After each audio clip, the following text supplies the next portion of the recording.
नमस्कार.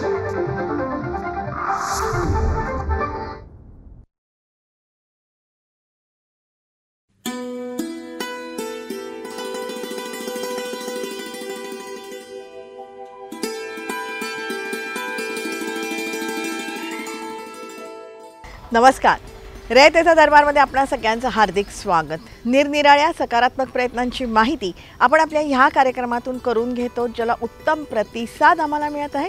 त्याबद्दल अनेक अनेक धन्यवाद. मंडळी, त्याच अनुषंगाने मागच्या भागासाठी सुद्धा आम्हाला खूप छान प्रतिसाद मिळाला. मागच्या भागामध्ये आपण नदी पुनर्जीवन प्राधिकरण नेमकं काय आहे त्याविषयीची संपूर्ण माहिती जाणून घेतलेली होती आणि त्याचबरोबर आपल्याला असंही समजलेलं होतं की औद्योगिक प्रदूषणाबरोबरच घरगुती प्रदूषण ही मोठ्या प्रमाणात आहे आणि त्याच अनुषंगाने आपण असंही सांगितलेलं होतं की घरगुती जे प्रदूषण असतं ते सांडपाण्याद्वारे नदीमध्ये सोडण्यात येतं, जे अत्यंत चुकीचं आहे. त्यासाठी STP असण्याची गरज आहे, त्याकडे आपण सगळ्यांनी लक्ष देण्याची ही गरज आहे. पण त्याही पलीकडे जाऊन आपण सगळ्यांनी एक लक्षात घ्यायला पाहिजे की आपला जीव आपली जबाबदारी. म्हणजे यंत्रणा जरी आपल्या मदतीला आली नाही ना, तरी कुठेतरी आपणच आपल्यावरती बंधनं घालूया. कुठेतरी घरगुती हे जे प्रदूषण आहे ना, ते सुद्धा आपण कमी करण्याचा प्रयत्न करूया. मंडळी, अशाच प्रकारची वेगवेगळ्या विषयांवरची माहिती जर का तुम्हाला हवी असेल ना, तर रयतेचा दरबारचा प्रत्येक एपिसोड आपण सगळ्यांनी बघायला पाहिजे. त्यासाठीच एकमेकांना मदत करू, एकमेकांची काळजी घेऊया आणि सगळ्यांचं जगणं समृद्ध करूया. त्यासाठीच रयतेचा दरबार.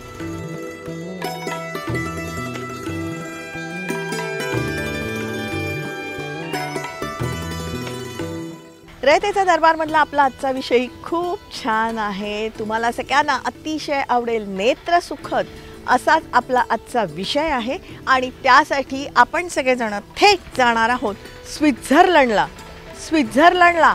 आणि रयतेचा दरबार हे कसं शक्य आहे?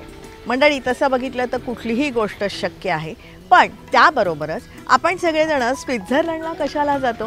तिथला निसर्ग बघायला, तिथलं निसर्ग सौंदर्य बघायला आपण सगळेजण स्वित्झर्लंडला जातो.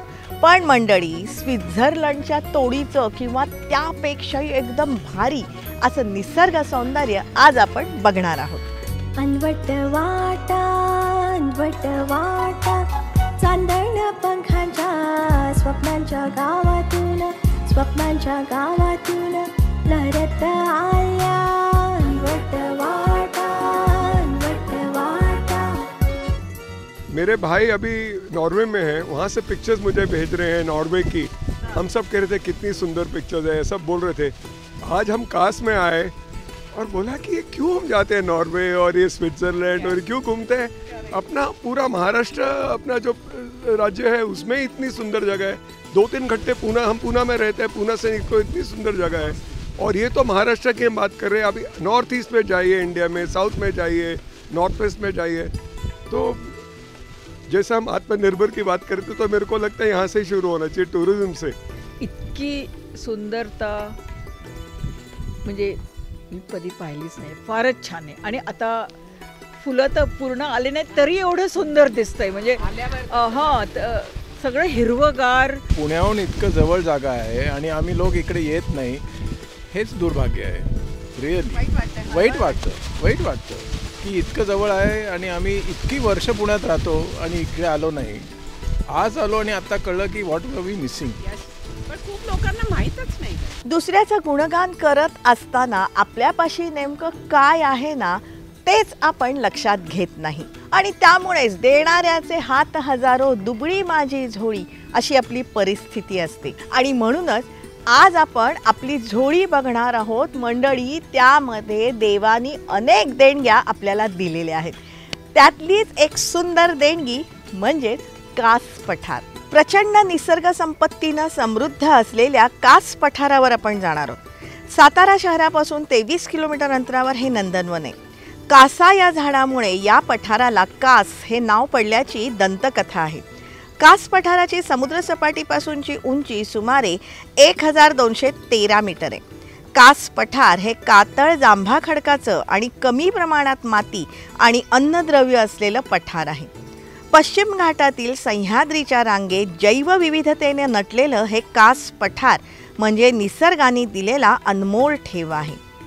इथे 850 पेक्षा जास्त प्रजातीच्या वनस्पतींची नोंद झालेली आहे.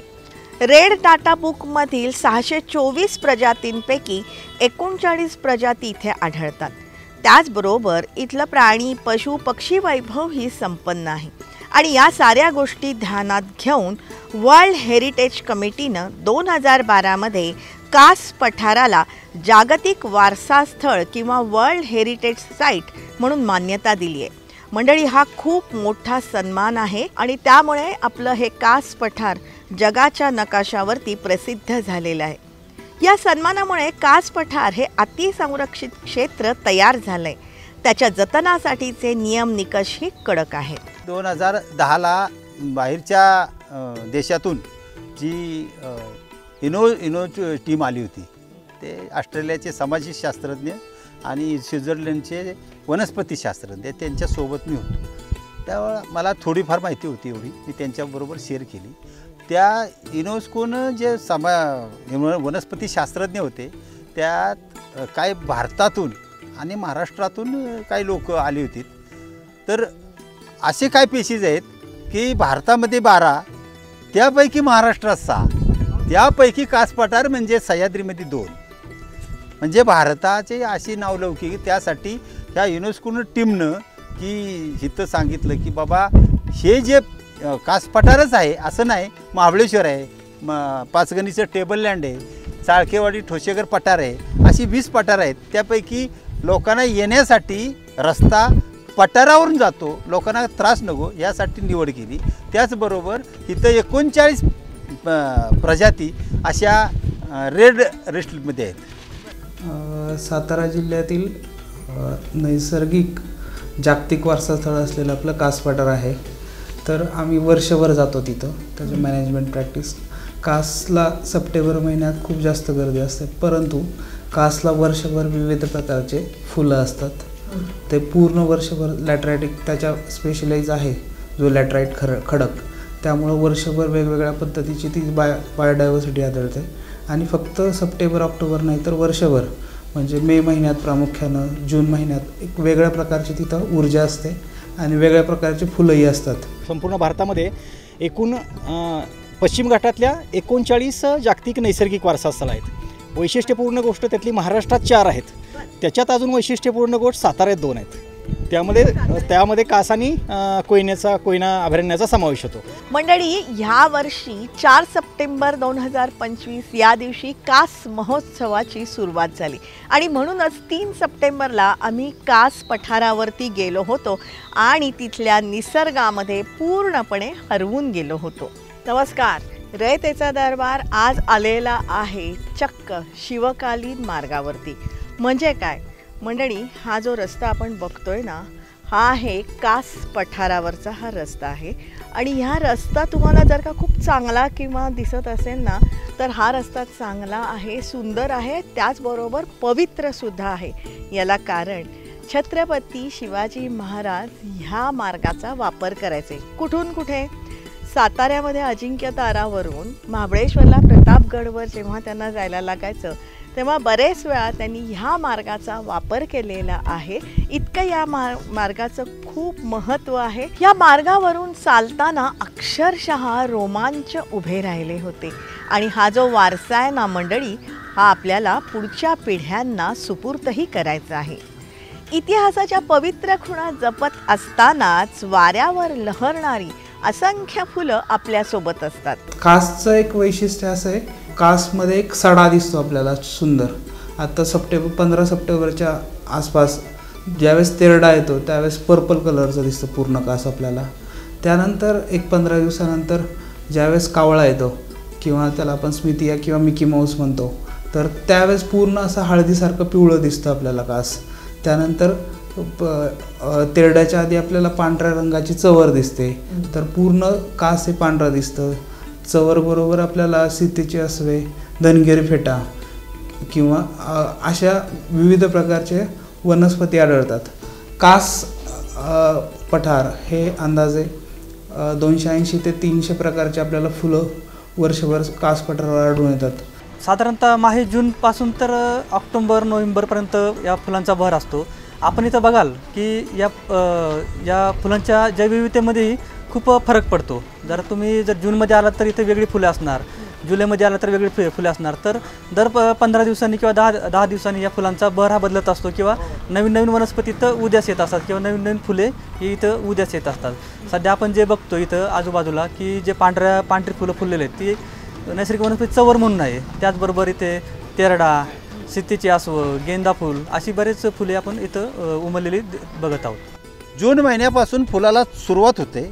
3-4 प्रजाती येतात. पाचगणीच्या नावाची एक प्रजाती आहे, हाबनारिया पचगनांशिस, इपोर्बिया पचगनांशिस अशा पाचगणीच्या काय शिरोपिजा महाबलय म्हणजे महाबळेश्वरांशिस शिरोपिजा अशा काही पेशीज आहेत. ह्या पेशीज ह्या इकडं तिकडं संशोधकांनी शोध लावले. हे त्या दुसरी एक पेशीची असा शोध लागला की ड्रॉसेरा कास पठारावर दिसत नव्हता. तो 2007ला मी दाखवला. मंडळी, कास पठारावरती दुर्मिळ आणि अतिदुर्मिळ अशा वनस्पती आहेत. सातारा जिल्ह्याचं वैभव म्हणून सातारी वायतुरा ही अतिप्रदेशनिष्ठ वनस्पती इथे आढळते. त्याचबरोबर आमरी, चवर, तेरडा, सीतेची आसव, गेंद, मंजिरी, पांढरा सापकांदा, कंदील पुष्प, सोनकी इत्यादी विविध फुलं आढळतात. या पठारावर कुमुदिनी तलाव आहेत आणि त्यामध्ये कुमुदिनीची फुलं आहेत. हे कुमुदिनी नाव ठेवलेले बरं का. तर त्याला पानभोपळी असं पूर्वीचं नाव आहे. आता कुमुदिनी नाव ठेवलं, नायफाड्या इंडिकम म्हणतात त्याला काय. आणि त्याच्या खाली एक पेशीज आहे, समुद्रामध्ये 300 मीटरवर येते, ती ही 1200 मीटरवर आले. रोटाला सह्याद्रिका म्हणून पेशीज आहे, ती सुद्धा त्याच्याबरोबरच आहे. नायफाडी सिंडिकम म्हणून कुमुदिनी, रानभोपळी किंवा पांढरं कमळ, छोटं पांढरं कमळ, हे सरळ आपलं म्हणायचं. श्रीरंग शिंदे सरांनी कास पठाराची प्रचंड सेवा केलेली आहे आणि आजही ते करत आहेत. आणि म्हणूनच इथल्या एका गवताच्या प्रजातीला श्रीरंग सरांचं नाव देण्यात आलेलं आहे. युलिलियस श्रीरंग असं ते नाव आहे. 2010ला मला जरा एका वनस्पतीचं नाव दिलं गेलं, युलालिया श्रीरंगी म्हणून. माझ्या नावची एक पिशीच आहे गवताची, युलालिया श्रीरंगी. ते यादव सर म्हणून आहेत कोल्हापूरला, म्हणजे बॉटनिस्ट आहेत. त्यांच्या नावच्या 7-8 पेशीज आहेत. त्यांच्या माहितीनुसार तेही यसार यादव आहेत, श्रीरंग यादव. मी पण श्रीरंग शिंदे आहेत. गवताची पेशीज युलालिया श्रीरंगी म्हणून आहे. मंडळी, इथे काही कीटकभक्षी वनस्पतीही आहेत. हां, ती पांढरी फुलं दिसतात त्याला इरोकोला म्हणायचं. गेंद, धनगर फेटा छोटं, आणि त्या पर्पल कलरचं दिसतंय ना त्याला इट्रोकुलर आहे म्हणा. ते बी कीटकभक्षीच आहे. कीटकभक्षी 2 आहेत. हां, कीटकभक्षी 2 आहेत. हे बघा, कीटक खातात. हे कीटकभक्षी 2 आहेत. हे ड्रॉसेरा इंडिका आणि ड्रॉसेरा बार्मानी, गवती दोबे. ड्रॉसेरा ज्या वेळेला येतो तो फक्त जे कीटक निसर्गाला किंवा त्या काम करणाऱ्या कीटकांना त्रास देणार आहे त्यालाच खाते. असं म्हणतात की इथल्या वनस्पतींची नावं इथल्या स्थानिक चालीरीतींशी संबंधित आहेत. कळलावी नावाची वनस्पती आहे. कळलावी, ग्लोरियसा सुपरबा नावाचं तिचं नाव, शास्त्रीय नाव. आणि कळलावी या भागामध्ये तुम्हाला सर्वत्र आढळून येईल. कळलावी, कळ म्हणजे थोडक्यात काहीतरी वेदना आणि लावी म्हणजे त्याला उद्दीपन देणारी. आता ही गोष्ट कधी होती, प्रसव वेदना येत नाहीत तर त्यावेळेला आता मॉडर्न मेडिकल सायन्समध्ये काय केलं जाते, तरी इंजेक्शन दिलं जातं कळा येण्यासाठी. परंतु लोकविज्ञानामध्ये ही गोष्ट अजूनही माहीत आहे की कळलावीची पानं, त्याचा वापर जर ओटीपोटावर ठेवून त्याचा लेप देण्यासाठी जर केला तर संबंधित महिलेला प्रसूती वेदना येतात आणि प्रसूती सुखकर होते. कास पठारावरचं पक्षी प्राणी वैभव ही प्रचंड संपन्न आहे. वन्य प्राणी म्हणजे बिबट्या आहे, डुकर आहे, साळींदर आहे, रानगवे आहेत, अशी हे घोरपड आहे, सरपटणारे प्राणी आहेत, 21 प्रकारचे साप आहेत. पक्षी चांगले आहेत काय. आणि सुरुवातीला मे महिन्याच्या शेवटी काय पेशीज येतात, त्याचा मकरंद घेण्यासाठी हजारो मैलावरून काय पक्षी येतात. एक 400 प्रकारचे इन्सेक्ट्स, कीटक हे आपल्याला आढळून येतात. आणि सस्तन प्राणी किंवा जे मोठी वाईल्डलाईफ आहे, विशेषतः बिबट, रानडुक्कर, कोल्हे, तर हेही आपल्याला भरपूर प्रमाणात कासला आढळून येतात. त्यामुळे एक जिव्हाळा आहे कासबाबत सर्व वनविभागाला, पर्यटनप्रेमींना आणि सर्वसामान्य लोकांना. या साऱ्याच्या जपणुकीसाठी यंत्रणा कार्यरत आहेच आणि त्यासाठी सूक्ष्म नियोजनही करण्यात येतं. कास पठार महोत्सव अंदाजे 1 सप्टेंबरपासून सुरू होतो दरवर्षी, परंतु त्याचं नियोजन आम्ही 1 जूनच्या आसपास सुरू करतो. तर त्यामध्ये प्रामुख्याने पहिली गोष्ट असते की जे लोक येणार आहेत त्यांना सर्व सुखसोयी मिळाव्यात, जसे पाणी, चहा, खायच्या गोष्टी, प्रवास, ट्रॅफिक अडू नये म्हणून ट्रॅफिकमध्ये फसू नये लोक म्हणून ट्रॅफिकची व्यवस्था. त्यानंतर त्यांनी पठारावर गेल्यानंतर ते सुसूत्रितपणे आणि कुठंही पठारावरती काही गोंधळ घालू नये म्हणून तिथं कंपाऊंड तयार करणं, ह्या गोष्टी आम्ही करत असतो. तर त्यामध्ये प्रशासकीयदृष्ट्या आम्ही पालकमंत्री किंवा जिल्हाधिकारी साहेबांच्या दालनात एक जे संबंधित डिपार्टमेंट आहे त्यांची आपण मिटिंग घेतो. यावर्षी आपण SP साहेबांशी एक विशेष मिटिंग घेतली आणि त्यामध्ये पोलीस प्रशासनकडनं जी मदत लागेल, विशेषतः ट्रॅफिक आणि जे हुल्लडबाजी करतात कास तलावाकडे जाताना, तर त्याबाबत आपण एक विशेष प्रयत्न केले. पर्यटकांकरता आम्ही इथे प्रामुख्यानं समजा आता सध्या पावसाचे दिवस आहेत तर आम्ही प्रामुख्यानं त्यांच्यासाठी पर्यटक थांबे केलेले आहेत. ज्या ठिकाणी आपण पर्यटक फिरणार आहे किंवा येथील सौंदर्य बघणार आहे त्या ठिकाणी नैसर्गिक पाऊलवाटा, त्यांना बसण्यासाठी बेंचेस आणि कचरा वगैरे करून त्यासाठी कचरा कुंड्या इत्यादी गोष्टी आम्ही आवर्जून ठेवलेल्या आहेत. आणि याचबरोबर पर्यटकांकरिता आपण इलेक्ट्रिक व्हेकलसुद्धा आपण मागणी केलेली आहे. तर त्याही गाड्या आपल्या लवकरच उपलब्ध होतील. त्याचबरोबर स्थानिकांना रोजगार मिळावा याकरिता आपण घोडागाडी, बैलगाडी यांचंही आपण एक स्थानिकांना मार्गदर्शन केले होते. तर त्यातून आपल्याला बैलगाडीकरिता इथून एक प्रस्ताव आपण दिलेला आहे. तर त्या बैलगाडी शुभारंभ आपण उद्या करणार आहोत. मंडळी, आता या पठारावरून आपण बैलगाड्यांमधूनही प्रवास करू शकतो आणि त्यातून कुठेतरी स्थानिकांना रोजगारही मिळेल, हाही उद्देश आहे. वन विभागानं स्थानिक लोकांना एकत्र आणून कास पठार परिसरालगतच्या 6 गावांच्या संयुक्त वन व्यवस्थापन समित्या स्थापन केलेल्या आहेत. त्यात कास, एकीव, कुसुंबी, कासानी, आटाळी, पाठेघर या 6 गावांच्या समित्यांचा अंतर्भाव आहे. आपण या पठारावरती 6 गाव मिळून एक समिती स्थापन केलेली असते. त्या समितीमधून स्थानिक लोकांनाच आपण इथं रोजगार उपलब्ध करून देतो. हा मेन उद्देश आहे. त्यामध्ये पठाराचं पावित्र्य राखणं, याच्यासाठी लोकांना येण्या जाण्यासाठी आपण पार्किंगपासून ते कास पठारावरती येण्या जाण्यासाठी गाड्यांची वगैरे व्यवस्था केलेली आहे. बस आहेत, त्या बसनं वगैरे लोक येऊन इथं फुलांचा आनंद घेतात. पावसाळ्यात ठीक आहे, पाण्याची व्यवस्था असते, पण उन्हाळ्यात कसं असतं इथं पाण्याचा बऱ्यापैकी तुटवडा असतो. त्यासाठी आम्ही काय केलं, मग 6 गावाची समिती वगैरे जागोजागी आम्ही वन्य प्राण्यांना पाण्याचा तुटवडा पडू नये म्हणून आम्ही जागेवर कुंड्या ठेवलेल्या आहेत. असंच आपली समितीचे एक आपल्या इथं टँकर म्हणून आपण इथं ठेवलेला आहे. त्याच्यामार्फत आपण तिथं कुंड्यांना जागोजागी पाणी ठेवून वन्य प्राण्यांना पाण्याची व्यवस्था किंवा असं एखादा जखमी वन्य प्राणी दिसला की त्याला आपण लगेच हे करून आपली एक गाडी आपली इथे लगेच आपण त्याला उपचार कसा देता येईल ह्याचा आपला प्रयत्न राहतो. परिस्थिती म्हणजे फॉरेस्ट डिपार्टमेंटनं स्थानिक लोकांना एकत्र करून JFMची केलेली आहे, जॉईंट फॉरेस्ट मॅनेजमेंट कमिटी.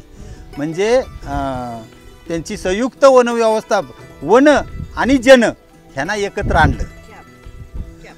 जनसामान्यांची सुरक्षा, वन्य प्राण्यांच्या आणि गवताची फुलांची सुरक्षा, त्यातनं फॉरेस्ट डिपार्टमेंटनं कार्य केलं छानपैकी. काही दुर्मिळ वनस्पती, जे काही अशा वनस्पती आहेत की आपल्या फक्त कासपुष्प पठारावरतीच त्या बघायला, बाकी अशा खंडामध्ये कुठेही त्या काही वनस्पती भेटत नाहीत, फक्त कासपुष्प पठारावरतीच बघायला भेटतात. त्यामुळं आपण त्याचे हानी होऊ नये यासाठी एक नायलॉनच्या तारचा आपण सगळ्या वॉल कंपाऊंड वगैरे केलेला आहे. तिथून फक्त लोकांनी आतमध्ये जाऊ नये, ते तोडवू नये यासाठी आपण ते केलेलं आहे. कारण जर ते तोडवलं तर ती उगवण्याची क्षमता वगैरे असेल त्याची ती कमी होईल. आणि हे लोकांनी सांभाळणं किंवा फुलांमध्ये न नाचणं हे अत्यंत महत्त्वाचं आहे. याच्यामुळं स्थानिक लोकांना चांगल्यापैकी, म्हणजे आता आपण सरासरी 150 लोक इथं कामाला असतात. त्यामध्ये फुलांचं संरक्षण करण्यासाठी किंवा काय अनुचित प्रकार घडू नये यासाठी आपण गाईड वगैरे म्हणजे गार्ड वगैरे नेमलेले आहेत. लोक जी फिरायला येतील, काही लोकांना माहिती नसते की फुलांचं कुठलं नाव आहे किंवा काय, यासाठी गाईड वगैरे नेमलेले आहेत. ही सगळी सुविधा आपण लोकांसाठी केलेली आहे आणि या पद्धतीनं सगळं नियोजन चालू आहे आता. तर एकतर ह्या कास पठाराने हा परिसर जपण्यामध्ये मी पहिलं श्रेय देईन इथल्या स्थानिकांना. आपण नेहमी म्हणतो की अरे स्थानिकांनी तिथं आग लावली, स्थानिकांनी झाड तोडली. नाही रे, तुम्ही ज्या वेळेला स्थानिकांना झाडं तोडली, स्थानिकांना आग लावली म्हणता ना, तर त्याच वेळेला हे पण असतं की जपलेला निसर्ग या स्थानिकांनी जपलेला असतो. मंडळी, कुमुदिनी तलावाच्या पुढे एका कातळ काळ्या वाटेवरून पुढे गेल्यावर एक मचाणे, त्यावर उभे राहा. दूरवर कास तलावाचं पाणी नजरेत सामावत नाही. त्या जलाशयाच्या रक्षणाला भोवती डोंगर आहेतच. त्यांची डोकी शुभ्र ढगांमध्ये हरवलेली असतात. प्रचंड थंड बर्फाळ वाऱ्याबरोबर आपण उडून जाऊ असं वाटत असतं. सोबतीला विविध रंगी फुलं लहरत असतात आणि या निसर्ग संगीताचं आपल्यावर गारूड होतो. स्वर्ग सुखाचा अनाकलनीय अनुभव इथे येतो. एक सगळ्यात महत्त्वाची गोष्ट, हुल्लडबाजी करण्याचं हे ठिकाण नव्हे. म्हणजे निसर्गात जायचं ते निसर्ग संगीत ऐका, त्याचे मधुर कुंजारव ऐका, त्याचं बागडणं त्या निसर्गातल्या प्रत्येक कीटकांपासून ते तुमच्या सस्तन प्राण्यांपर्यंत त्यांचं इथलं हिंदळणं बघा. त्यांची इथं ह्या पठाराच्या आधारानं असणारी त्यांची जैवशृंखला बघा. आणि त्यासाठी इथं या. तुम्ही जर हुंदडण्यासाठी हे करण्यासाठी असेल तर ते इथं ठिकाण नव्हे. त्यासाठी कास पठारापासून 20 किलोमीटर खाली सातारा आहे. मला एक साधी गोष्ट कळते, हे निसर्गातलं घर आहे, निसर्गाचं घर आहे. आपण आपल्या घरात अशी वर्तन करतो का? जे इथे येऊन तुम्ही वर्तन करताय हे घरात वर्तन करता का तुमच्या? बघा तुम्हाला पटतंय का? इथे येऊन तुम्ही कचरा करताय, आपल्या घरात कचरा आपण टाकतो का? स्वतः आपण वापरलेला कचरा आपण घरात साठवतो का? घरात टाकतो का? तर ह्या साध्या नैतिकतेच्या आणि स्वतःला शिस्त लावणाऱ्या गोष्टी आहेत. मला वाटतं पर्यटकांनी या गोष्टी पाळाव्यात. माझी विनंती आहे. पर्यटकांना यावरून सांगेल की आपण इथं या, तुम्ही डोळ्यांनी उघडा निसर्ग बघा, हे उघडं सौंदर्य बघा, डोळ्यात तो पूर्ण सौंदर्य तुम्ही सामावून घ्या. इतर गोंगाट करू नका. किंवा इथं कासपठारावर माकडे किंवा इतर वन्य प्राणी असतात, तर इतर वन्य प्राण्यांनाही काही त्यांच्या वागणुकीवर किंवा त्यांच्या आदिवासावर काही दुष्परिणाम होईल असे आपण कृत्य करू नका. उदाहरणार्थ त्यांना खायला घालू नका, गोंगाट करू नका, मोठ्याने गाणे वाजवू नका. तर या गोष्टी आपण प्रामुख्याने काळजी घेतली पाहिजे. या, फिरा, निसर्गाचा आनंद घ्या, फुलांना जपा आणि जी निसर्गाने आपल्याला दैवी देणगी दिलेली आहे, एक सुंदर पठार आणि जी बायोडायव्हर्सिटी तिथं दिलेली आहे, त्याला जपून आपण एक शाश्वत पर्यटन करू, याची आपण काळजी घेतली पाहिजे. या कास पठारावरती सर्वांचं हार्दिक स्वागत आहे. सर्वांनी कास पठार बघण्यासाठी जरूर यावं. तापमान वाढ, हवामान बदल, निसर्गाचा कोप, संकट, आपत्ती याहीपेक्षा संपन्न निसर्ग अनेक ठिकाणी आहे. त्याला आपणच जपायचं आहे आणि असा संपन्न वारसा पुढच्या पिढ्यांनाही द्यायचा आहे. त्यासाठी आपण तिथे जाऊया, स्वर्गीय आनंद घेऊया, पण त्यासाठी कास पठारावर जाऊया. आणि मंडळी, या कास पठारावर जाणं अगदी सोपं आहे. साताऱ्यापासून 23 किलोमीटर अंतरावरती हे कास पठार आहे आणि या कास पठारावर जाण्यासाठी आपल्याला ऑनलाईन बुकिंगही करायला लागतं. अगदी मामूली रक्कम त्यासाठी द्यायला लागते आणि त्या बदल्यामध्ये अपार सुख आपल्याला मिळत असतं. कुठेतरी एक निसर्ग संगीत आपल्याला ऐकायला मिळत असतं. त्याच अनुषंगाने कास पठारावरची ही भ्रमंती तुम्हाला कशी वाटली हे तुम्ही जरूर आम्हाला कळवा. संपर्कासाठी आमचा पत्ता आहे रयतेचादरबार@gmail.com. जरूर आमच्याशी संपर्क साधा. तुमच्याकडे काही माहिती असेल, प्रश्न असतील, सूचना असतील तर तुम्ही आमच्यापर्यंत नक्कीच पोचवा. रयतेचा दरबारमधले हे जे सगळे एपिसोड आहेत ना, हे तुम्ही वारंवार बघू शकता आमच्या यूट्यूब चॅनलवरून. 450च्या वर आमचे एपिसोड आहे. जनतादरबार.zd आणि रयतेचा दरबार या दोन्ही नावांनी आमची यूट्यूब चॅनल आहे, जी तुम्ही सबस्क्राईब करण्याची गरज आहे. रयतेचा दरबार आम्ही प्रसारित करत असतो दर सोमवारी रात्री 9 वाजता सह्याद्री वाहिनीवरून. सोमवारचाच हा एपिसोड आम्ही पुन्हा प्रसारित करत असतो दर शनिवारी सकाळी 8 वाजता सह्याद्री वाहिनीवरून. सोमवार रात्र 9, शनिवार सकाळ 8 हे जे दोन्ही एपिसोड आहेत ना, हे तुम्ही लाईव्ह बघू शकता सह्याद्री वाहिनीच्या फेसबुक पेजवरून. जरूर बघत राहा, कारण आम्ही ही जी माहिती तुम्हाला सांगतोय या माहितीच्या उपयोगामुळे अनेकांचे लाभ होत आहेत किंवा होऊ शकतात. हा मात्र त्यासाठी रयतेचा दरबारचा प्रत्येक एपिसोड आपण सगळ्यांनी बघायला पाहिजे. त्यासाठीच एकमेकांना मदत करू, एकमेकांची काळजी घेऊया आणि सगळ्यांचं जगणं समृद्ध करूया. त्यासाठीच रयतेचा दरबार.